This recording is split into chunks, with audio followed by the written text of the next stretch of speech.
This first session is we're going to be talking specifically about just the basic organization of TouchStone. We're then going to go into the four key functions, which is the topic for today. After that, I try to give everyone something extra. Typically, I'll pull a process from a new process, maybe from our process library, and highlight that and kind of show you how to implement and use it. Today, I'm going to be talking about a new feature that we have in TouchStone, and it's a tool called Scribe. And I'm going to show you how you can embed Scribe workflows or screenshot flows into TouchStone. And this was just available a week ago. I'll be showing that off and on throughout the 7 series, but in this session, I'll show you that specifically. And then I'll also show you in our resource center where you can go to find a step-by-step if you need to have more detail later. So what we're looking at now is called the dashboard. And the dashboard appears every time you or any one of your employees logs in. This is the first thing you're going to see. The dashboard is really about the using of processes, the using of your SOPs, and the managing of them. So using and managing, that's what the dashboard is about. All the other features and functions that are kind of in TouchStone that you can get here to the side are all about the identifying, documenting, and organizing of the processes. So we're going to get into those tools as we move on. There is a whole session on the dashboard, but I'm really going to be showing it to you every week to kind of get you to see how useful it can be to, first of all, allow your employees to access the processes in a simple way and use them either for training purposes or if they forget how to do something. And then ultimately managers in this section managing people with the processes. If you've just documented processes and you're not using them and you're not managing them, then you're missing the point of all of it. The reason a process is documented is so that you can keep your employees on track, you can train, you can manage. And if you're not benefiting from that, then what's going to happen over time is that all of your processes are just going to kind of sit in TouchStone and dwindle away over time. Nobody's going to think they're important. Nobody's going to even know it exists. So there has to be this element of implementation and management, and that's what this whole dashboard section is about. I know there are different people on the line. You may be the owner of the company, you may be a manager, you might be an employee.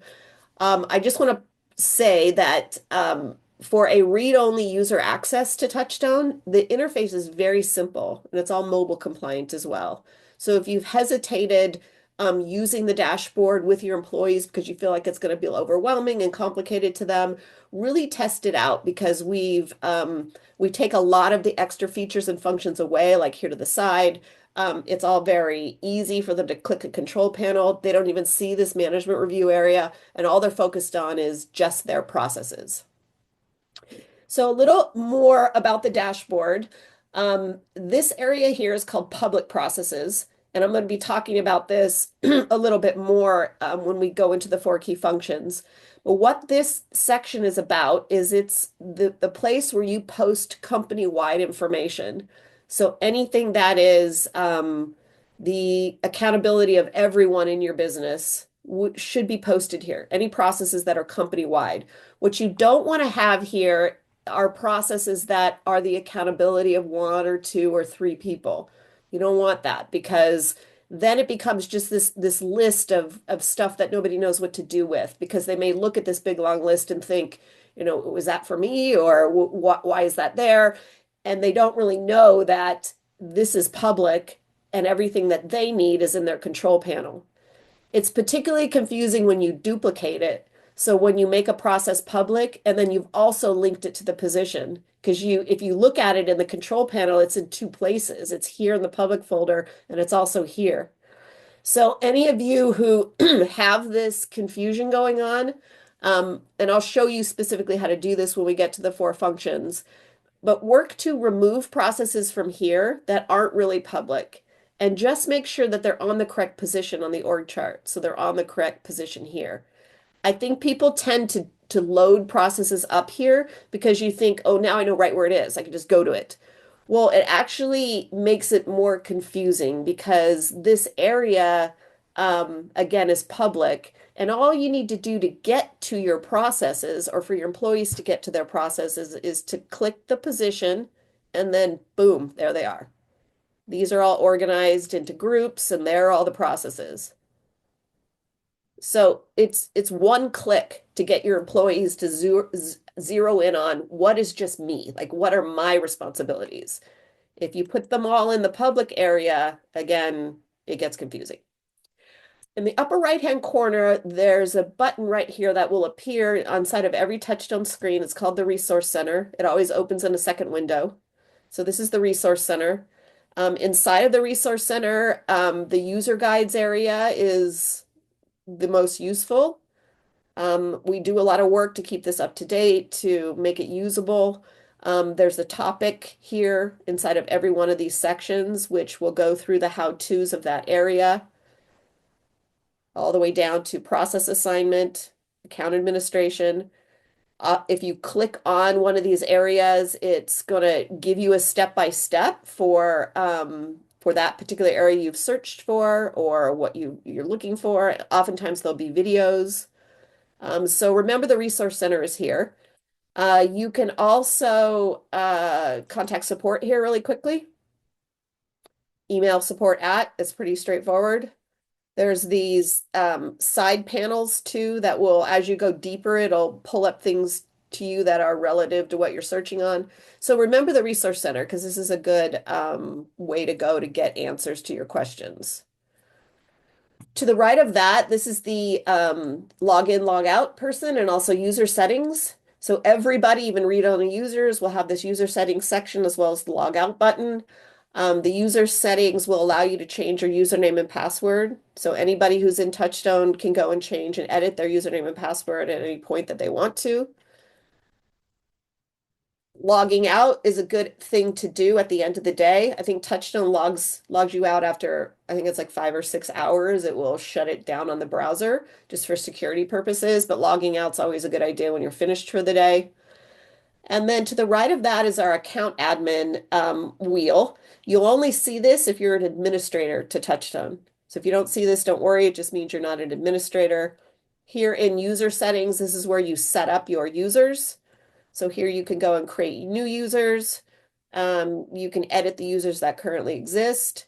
If one of your employees has reset their password and you don't like that because you want to know what it is, you can always go and reset anybody's password here at any time and make it whatever you want. All right, account admin. Just another note on account admin. We're still under the umbrella of everyone gets free users. We did this during COVID to kind of help people out, and TouchStone had an uptick in sales during COVID because a lot of businesses were learning how to have employees work from home, and a lot of you have continued that trend. So we're continuing to offer unlimited users. At some point that'll go away, but it's not going to affect any of you.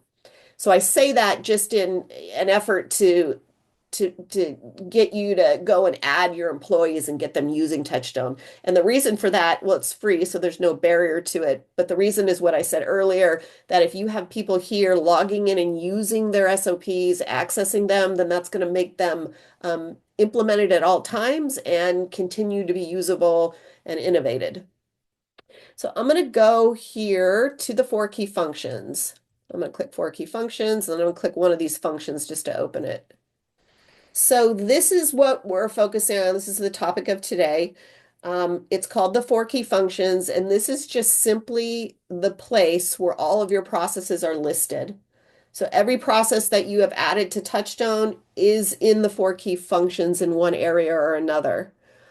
I've edited the titles of my 4 key functions just to simplify it for people who are new. Some of you have the terminology getting the business, I'm sorry, guiding the business, getting the business, running the business, doing the business. These are kind of TouchStone terms for naming the 4 key functions.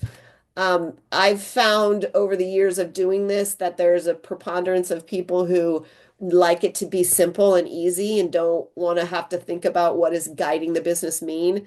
If that's you, then I'd suggest that you change these titles into something that is usable to you. The purpose of the four key functions is to help you to identify all the processes and organize them into categories. So sorry, this is a entrepreneurial exercise. This is a strategic exercise. I think it's a better way to say it because sometimes managers do this. This strategic exercise is allowing you to look at your business as a whole, cut it into four parts, and then start to identify the workflow, the processes that happen within each of those areas or parts. If you're new to this and you're just starting to work on your four key functions, try to, even if you're not new, try to eliminate people and personalities and who's doing what now and what this person or that person is doing or not doing. Just eliminate people as best you can and think about this from a very simple and technical view. Like if I asked you to list out all of the processes that your business needs, or a business like yours would need. Sometimes removing it from yourself helps as well. Like if someone asks you to sketch them out a business in your industry, what would you say are the key things that happen? So from that perspective, think in terms of subject areas, again, not people, and list out your processes. So I'm going to go through technically how these tools work, and then we'll get into more of the best practices and the how-tos of it all. So the function titles are these: got strategy and management, marketing, admin, finance, operations. I can also see them here in this navigation. So at any point in time, I can go to the left here and I can click any one of these to get back and forth from this area. So if I click operations, it's going to take me to operations, and you see it's highlighted here, so I know I'm in operations. Edit function title is how you change the titles of these four key areas. So just choose edit function title. This is operations now. If I wanted to change this, I delete this, type in the new title, and hit save. Super easy. The four key functions are four key functions. There's only four. So you have to, if usually I mean, I've yet to be challenged on this, but for every industry, each of you has these four areas, and they tend to be the four key areas of any business. But if you're thinking, how do I make 5 or 6 out of these? You can't. There's 4. So like you've seen here, admin finance is kind of like the office or the department where the administrative and finance things happen. So admin finance is in one category or area. You could just call this finance if you wanted to and know that the administrative processes would be in here too. What you don't want to do is label this one sales and then label this one advertising, because then you're going to run out of key functions. So keep it to these themes as best you can and name the name that you like for those 4 particular areas. Then the next thing to do is to create the sub-functions or the sub-areas. I have 2 in here now. This one's called production. This one's called customer service. If I wanted to add a new sub-function, or category is another way to say it, I click sub-functions, I hit create, and then I type in the name like service maybe, or service delivery, and then hit save. And then you can see right down here that my sub-function has been added.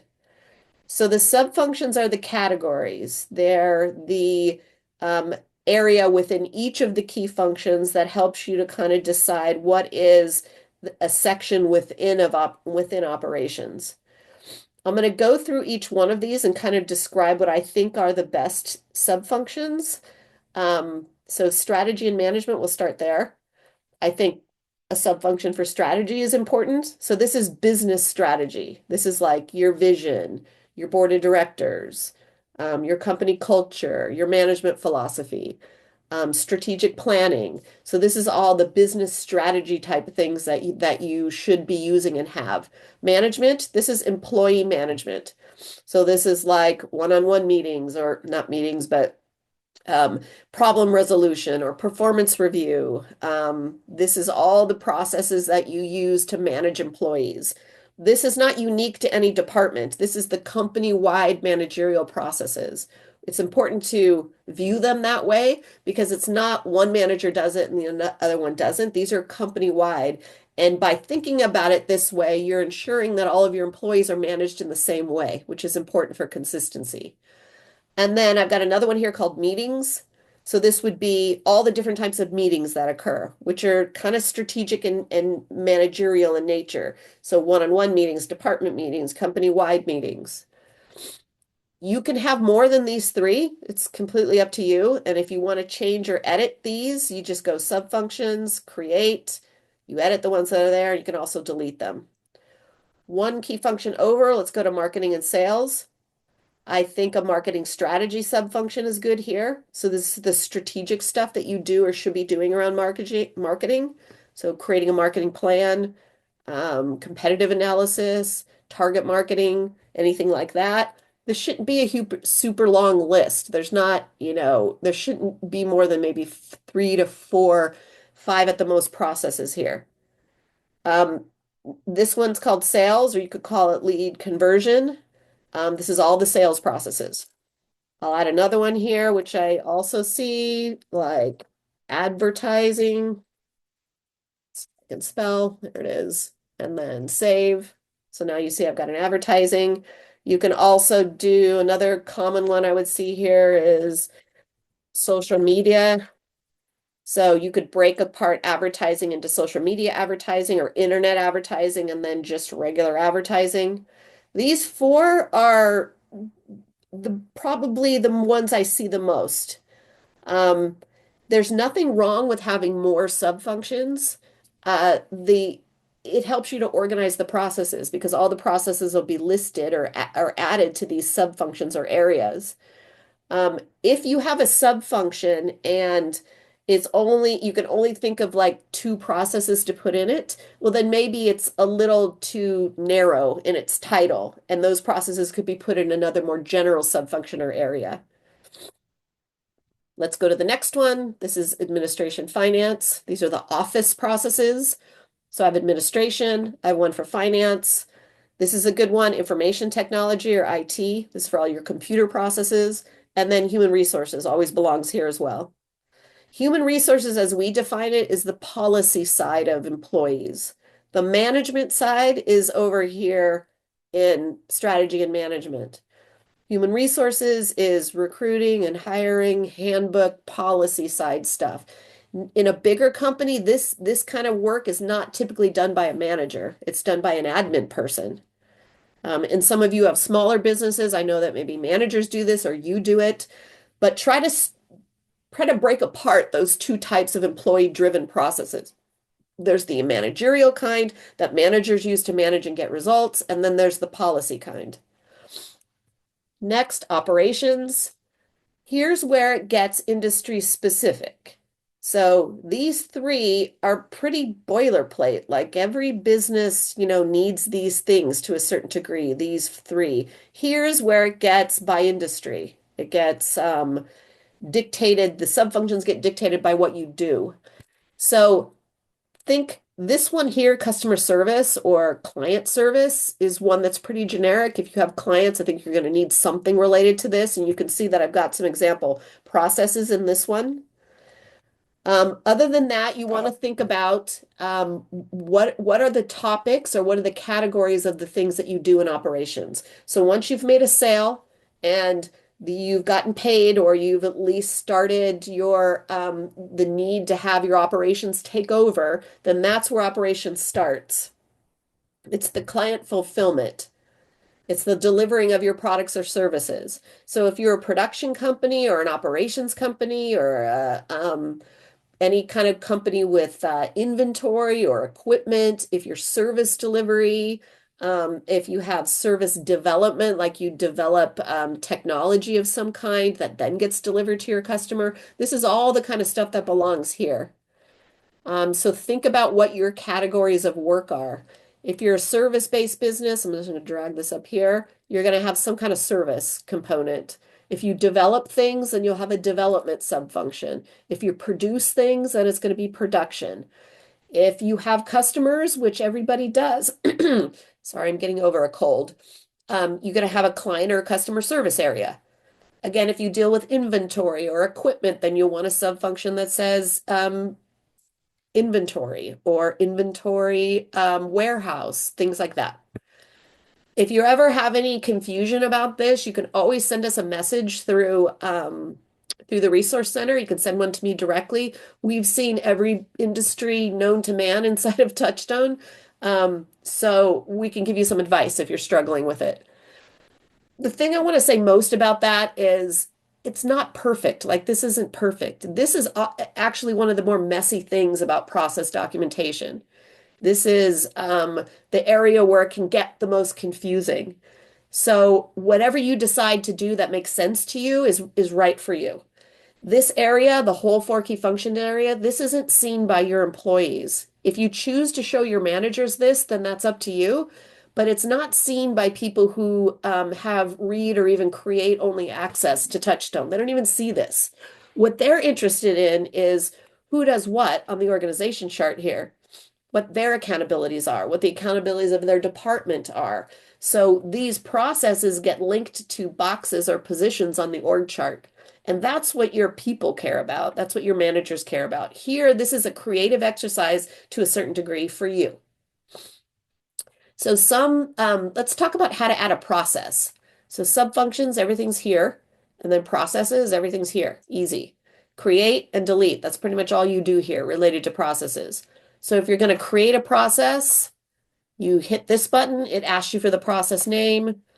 Let's call this making coffee, just for fun.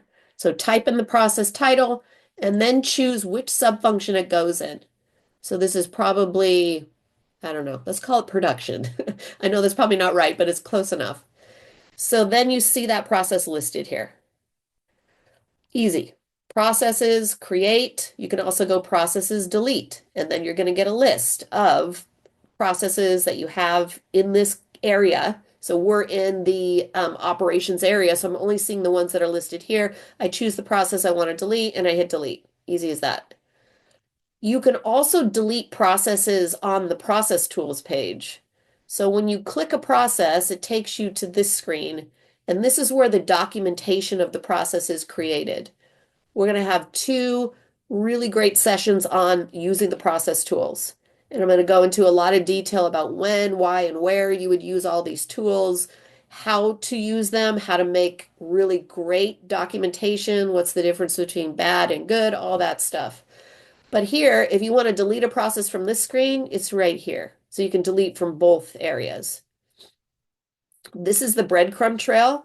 And when I'm on another screen, when I've gone from the four key functions to a process or even to a process tool, and there's none here, but if I did, I'd see that breadcrumb trail across the top here. Then I can easily go back to where I was just by clicking the trail.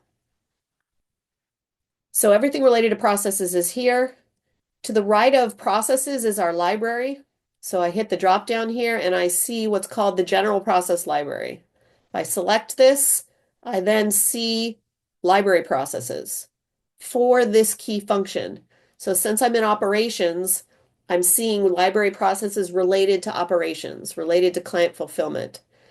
The ones that are gray here are only gray because they're already in my system.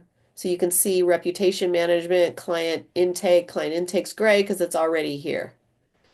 So if I wanted to download a library process, I would just tick off the process that I want to download and I'd hit copy.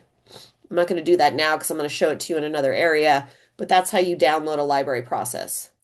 Easy. The library processes are to give you a head start. They're to give you an example. They're to give you ideas. So here, these are all library processes. If I wanted to see a library process, an example of one, this is one called reputation monitoring, monitor and track the company's online presence.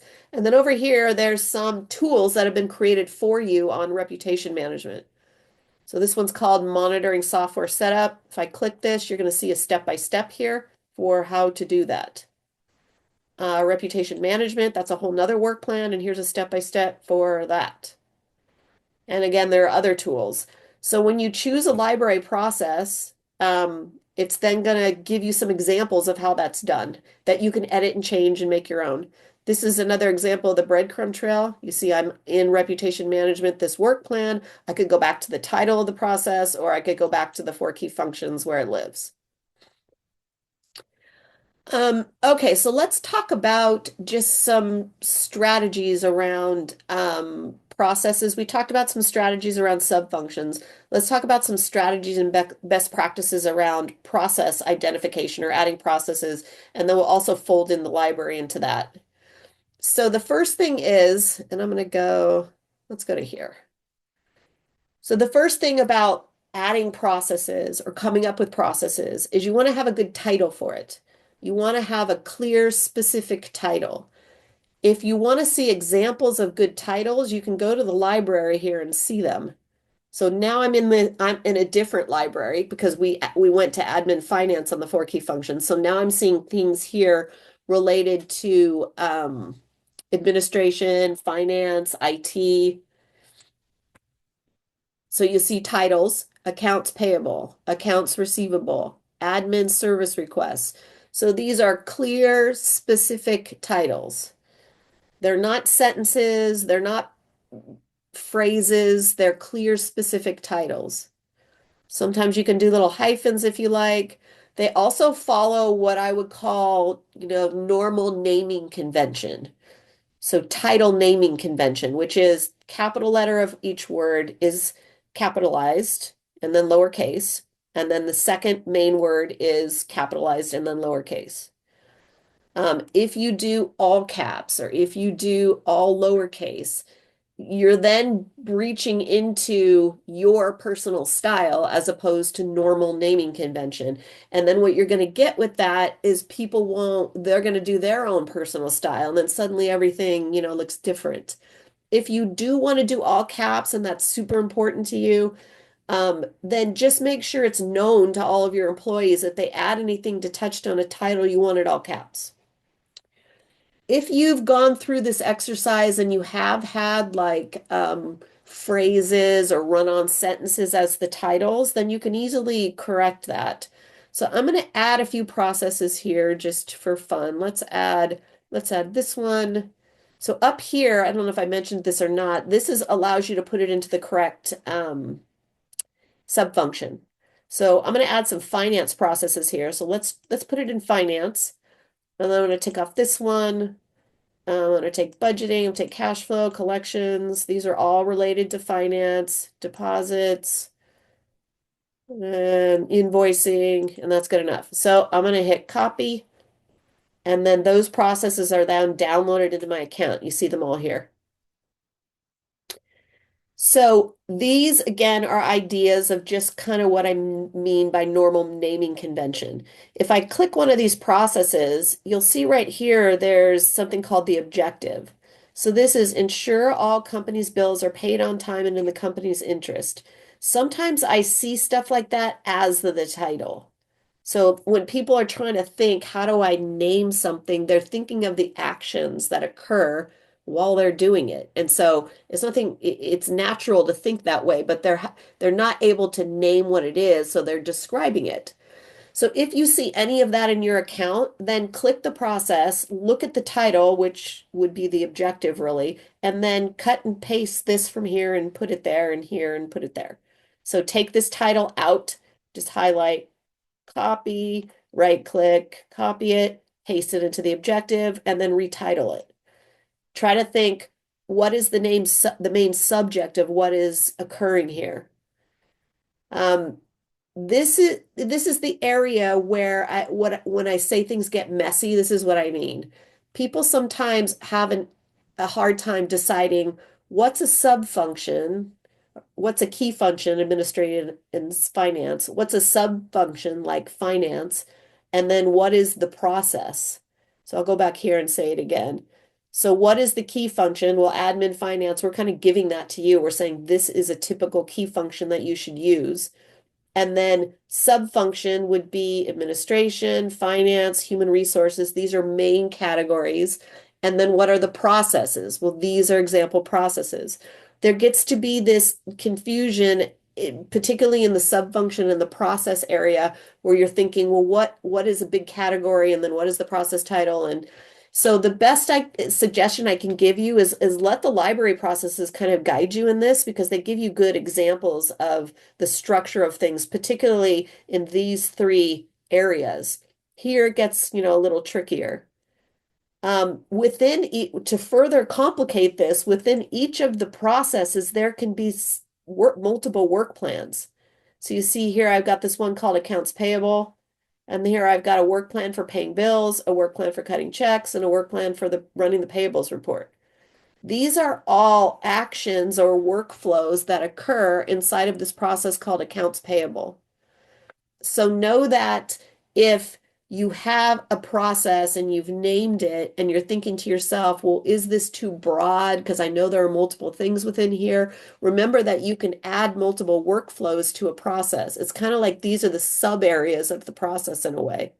So we're going in levels. We have the four key functions which are the highest level. Then we're drilling down into categories, sub-functions, which are the next level. Then we're drilling down into process, which is the next level. And then we can even drill down into sub-process, which is the end, really. There's nothing necessarily wrong with making these the processes, like paying bills, cutting checks, payables report, and then making it accounts payable the sub-function, and then putting it in the admin finance. So that would be the opposite of what I've done here. These are the processes, this is the sub-function, and the sub-functions in here in this admin finance area.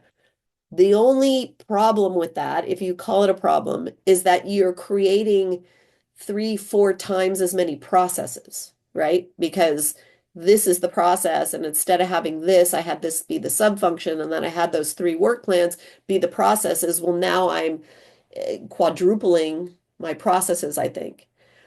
To me, that makes things more confusing and kind of harder to navigate and harder to deal with. To you, it might be better because you like to see things, kind of in that clear structure without having it buried inside of something else. In my view, if you bury it inside of payables, all I need to know is that this is related to accounts payable and click that. All it needs is a simple training.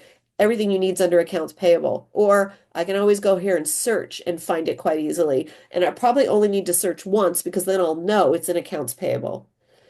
But again, it's up to you. So if you're finding that you look at your 4 key functions and there are like 100 processes in each of the key functions, then maybe this is a sign that you can combine things or you should combine things. If you've done that, it's pretty easy to combine things. So if I had taken and made these 3 work plans processes, or I had put way too many work plans inside of a process and I want to pull them out and make them processes, there's a icon right here which allows you to move the process, this work plan or whatever tool that's in there into another process. So you can break things apart and you can combine things just by moving work plans or whatever the tools are around. Again, if you need help with this, if you want me or someone who's available to look through your 4 key functions for you and kind of make suggestions on what they think you're doing well or not, then, we are open to do that at any point in time. I think a good red flag is to look at your 4 key functions and you have so many processes, you don't even know what they all are. That would be a sign that you need to do some editing of this. Another place where I see that same kind of thing is when people have gone to the library here and downloaded everything. So you've taken every single library process, you ticked it all off, and then you just hit copy. If you do that, then you need to do some editing of those processes. Um, so I'm going to pull another process over just for example's sake. So I'm going to go to information technology here and I'm sorry, human resources. And let's pull a few human resource processes. There's one on onboarding, recruiting and hiring. These are all really good processes, but I'm going to pull them over just to make a point. Let's do interviewing, hiring. And let's take this one, employee handbook, and then hit copy. So it's easy to download the library processes and you kind of get excited looking at them going, oh wow, these are all, stuff I can use and I can, edit them and make them my own, or I can just use them as is. If you do that, that's great. That's our intention to give you tools to start with. But oftentimes you'll download things and you don't know what they are and you're not really committed to using them. Or maybe even you have your own new employee onboarding process that you want to enter into Touchstone, but you like ours too. So now you have two. Or you download something that looks really great, like cash flow planning, but then you're like super busy. You can't really do cash flow planning. Any of those reasons. Um, the answer to it is to go through and edit down the processes.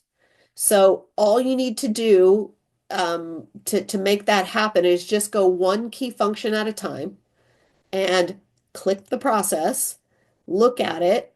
Is this budget creation? Is this a good thing? And so here's the what to weigh it on. Is this something that you're going to edit and document, implement, and use in the next 6 months? So keep that in your head. Are you going to use this in the next 6 months? And what I mean by use is edit it, make it your own, which could be a long process or a short process.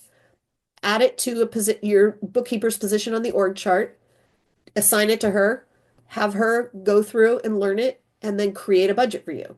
So that's implementing and using. If you're not going to do that for whatever reason, you're too busy, you don't, your bookkeeper's too busy, whatever it is, then go and delete the process. Delete, this is a library process. Okay, now that process is gone. And then in 6 months or a year, if I think, God, I really need a budget this year, let's go back to the Touchstone library. It's right here again. Voila. So you haven't lost it forever. If you delete a library process, it puts it back into the library. So with this in mind, kind of slash and burn all this, like get rid of the stuff that's not important. Not every single minuscule of everything needs to be documented. It doesn't. And I think sometimes when we say create a process dependent business, or you watch a video or you hear that, then sometimes your mind goes to let's document everything, let's get it all down. And then you get overwhelmed by it all and then don't do anything. So think to yourself, not everything needs to be documented. Think high level, the top 20% of what everybody does. Think the top 20%. Think of the 80-20 rule. And with that in mind, go through and get rid of things that just aren't something that you feel committed to documenting and using in the next 6 months.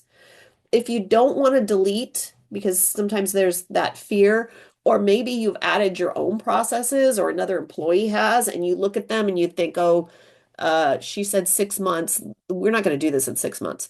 Then create a sub-function and call it later and hit save. And now that sub-function's here. And then just drag those processes, into later. Like this looks like a really great idea, the 60-day review. I don't want to lose it. I want to put it down there for later. Each of the key functions here, this one, all of them could have a sub-function called later. And you can just drag those processes into later, drag them all the way to the bottom, because you see me drag and drop here. I can move anything wherever I want it to be, and then drag it all down here under later. I think it's probably less work to do a later sub-function in each one of these, or a do not use, or a for innovation, or whatever you want to call it. And then you've kept them in the appropriate categories. But if you didn't want to do that, you wanted the later sub-function to all be in one key function, then you can drag processes from one key function to another pretty easily too. So I go here, and if I want this to be in sales and marketing, I let go. And now it's asking me which sub-function within sales and marketing do I want it to go in. I choose it and I hit move. So not only can you drag and drop sub-functions, drag and drop processes, you can also drag and drop processes from one key function to another. So any one of these. So do this, if you're nervous about deleting things, and just drag everything down there. If you've added the process to a job description already, then remove it from the job description and then drag it into later. So this is a feature that we'll go over numerous times. But right here is a link where you can link it to a position on the org chart. So all the processes at the end of the day get linked to a position on the org chart. And that's how you assign accountability. So right here, if I link this to a position on the org chart, like this one, now this process called hiring administration is on this person's position. If you're going to delete, if you delete a process, it goes away from the job description.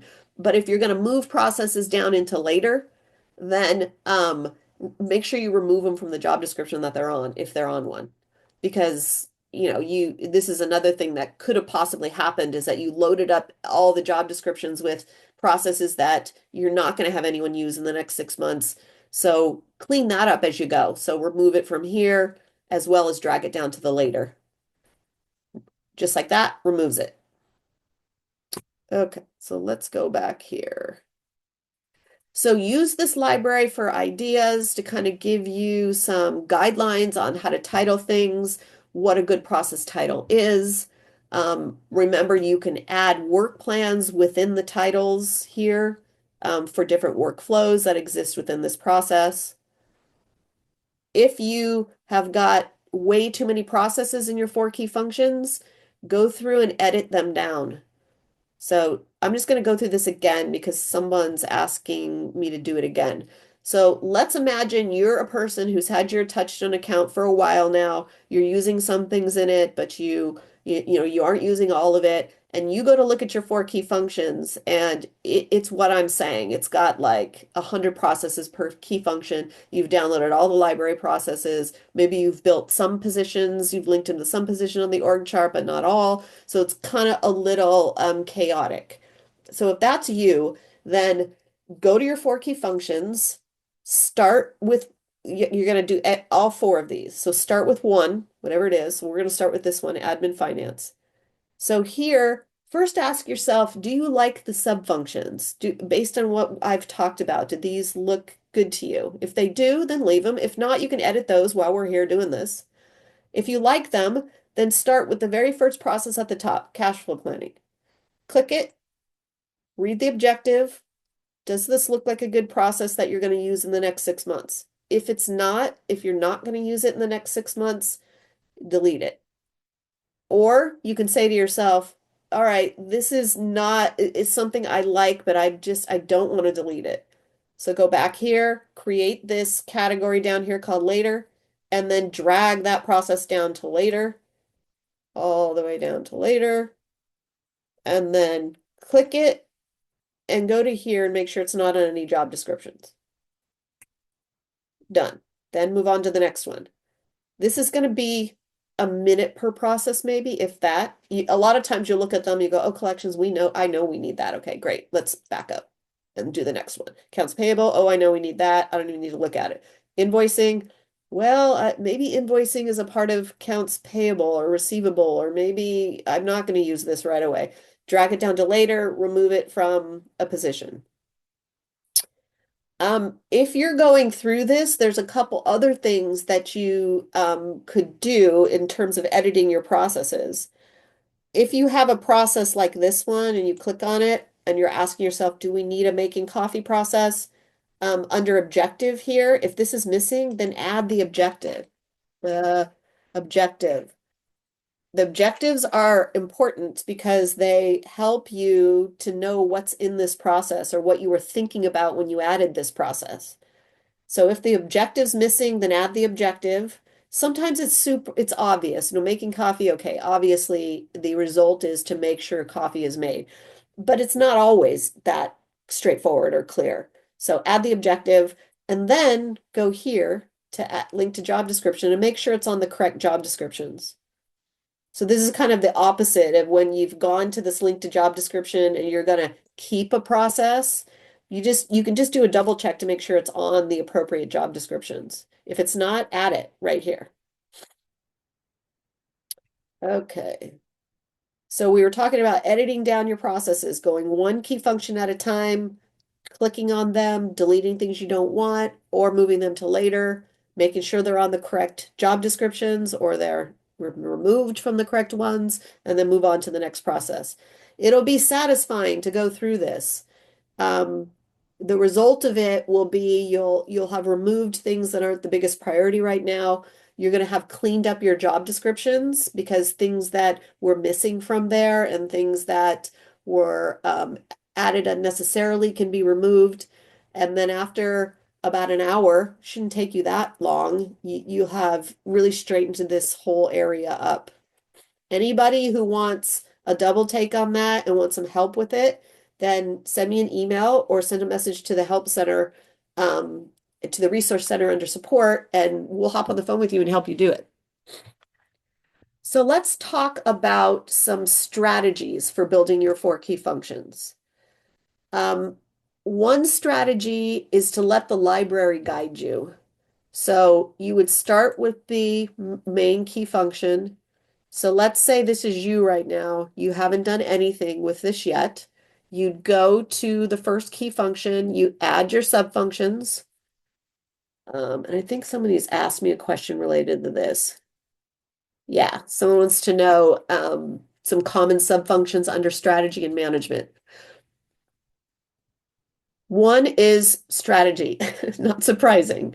Could be business strategy, could be strategic work, it could be building the business, whatever you want to call it. I tend to like titles that are simple and clear. Like we could pick apart what strategy means, but for the most part, you know what that means.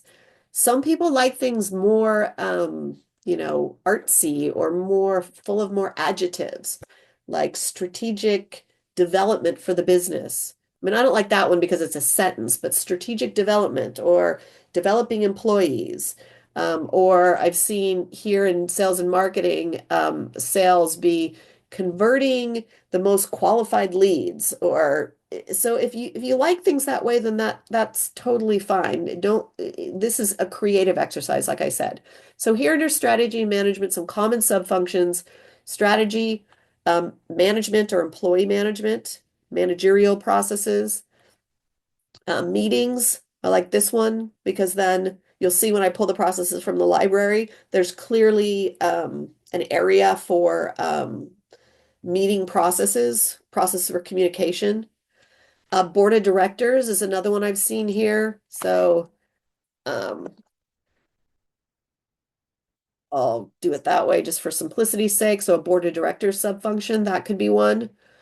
Some people like to do training and away from management. So management, employee management would be, things just related to like performance review and problem resolution. And you'll see some examples when I pull them from the library. And then you have another training subfunction that were things just related to training.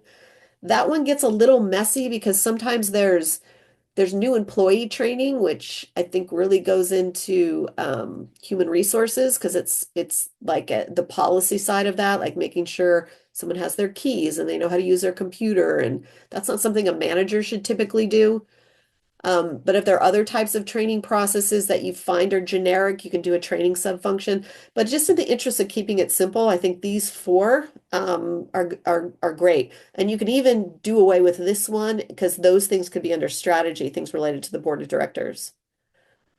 So let's go here to the library. So this is strategy one for building your four functions. Let the library guide you. So I'm going to go to the library here, general. And I'm going to start with strategy. So things that are strategy. I know I have a board of directors subfunction, so I'm going to leave these. Maybe bank funding is strategy.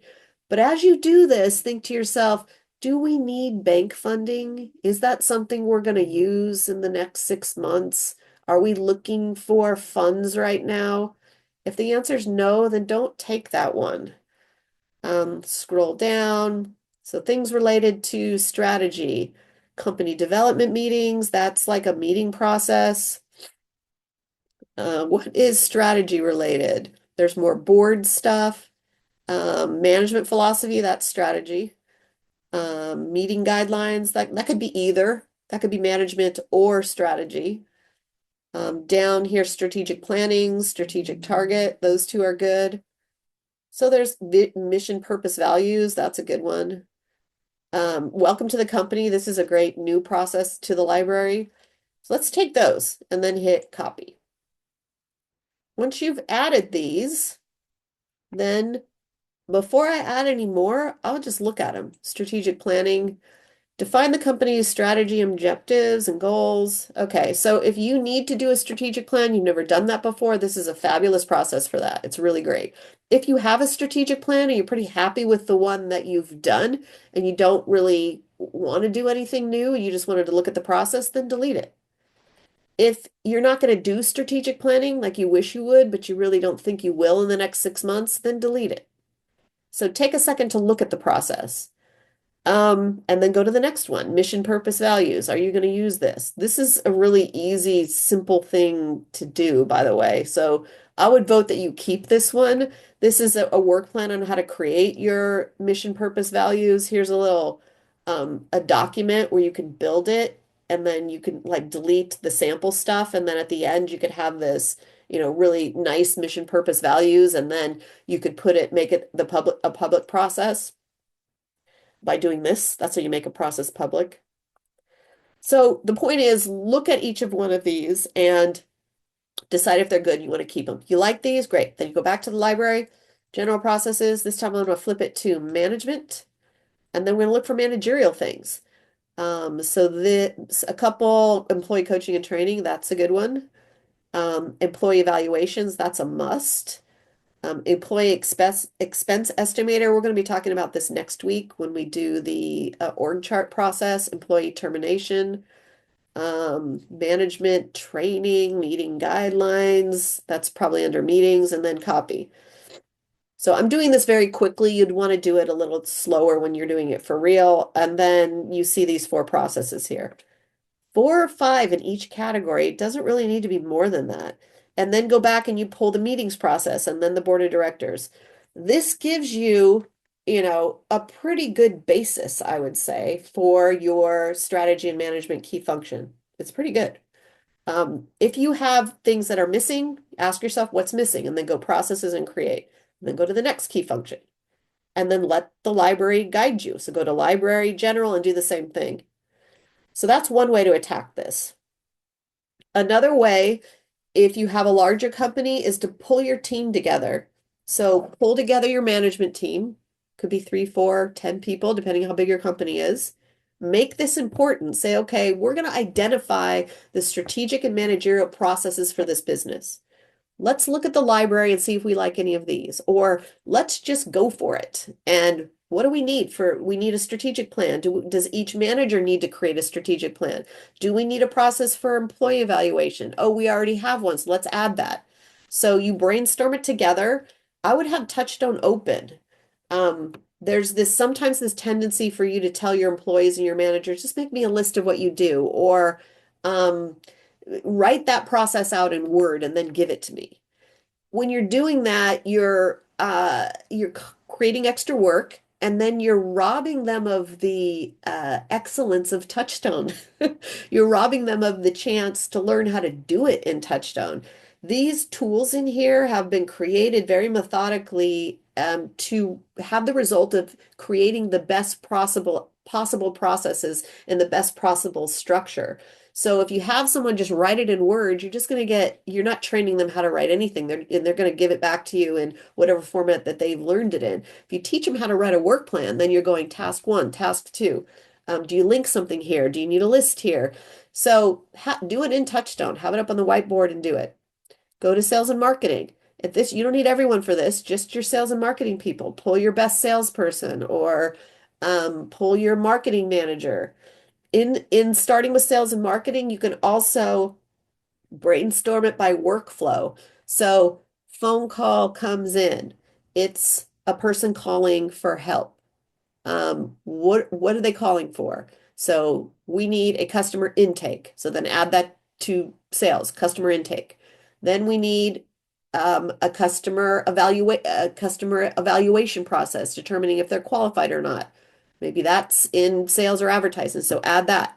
Once we determine they're qualified, we set an appointment with the salesperson. So then we need an sales appointment process. The salesperson gets that. Then what's the first thing they do? Do they do an assessment of it? Or maybe you're more order taking. So customer comes to the counter. What's the first thing that happens? They start using the POS system. So what do we need? What's the first process for that? You can do this kind of workflow all the way till it hits operations, and now we're into operations. So new customer comes in. What's the first thing that happens? So, and then it can go admin finance.